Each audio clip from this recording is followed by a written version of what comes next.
Another black eye for the NSA in the United States. It turns out the security agency has known about the Heartbleed computer bug for at least 2 years, but kept it hidden from technologists and used it to hack the computers of intelligence targets.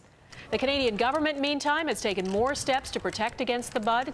The government has ordered all federal departments using software vulnerable to Heartbleed to disable their public websites. It hasn't said which ones. Earlier this week, the bug forced the shutdown of the Canada Revenue Agency's website. Well, tech experts say one of the defenses against Heartbleed and other bugs is to change all your passwords. Good luck with that. For most of us, trying to remember them is one of life's great challenges.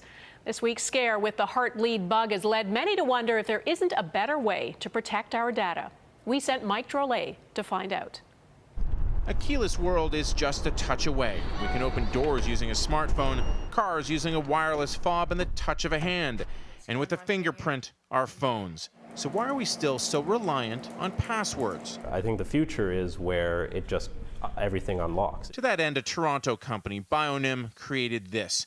It's called the NIMI, a next-generation bracelet that picks up your cardiac rhythm and using Bluetooth unlocks all your devices. In essence, your heart becomes your key. We think of this as sort of the vehicle, the conduit through which you prove your identity. So you are your own key. It's your identity that unlocks things. You can blame this sudden focus on passwords on Heartbleed. It's been called a bug or a virus, but that's not entirely accurate.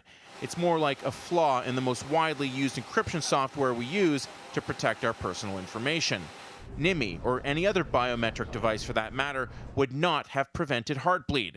But it has opened a lot of people's eyes to the annoyance that is our password-reliant society. How many passwords do you have? Too many. 35, 40. Can you remember them?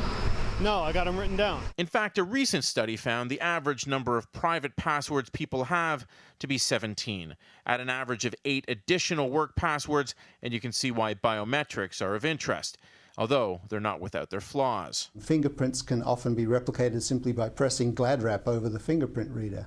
And so lots of those things have problems that mean that they're not going to be mainstream very soon. Getting the technology right is why NIMI won't be available until the fall. It's also competing with countless other new-gen products, all trying to be the first and the best option.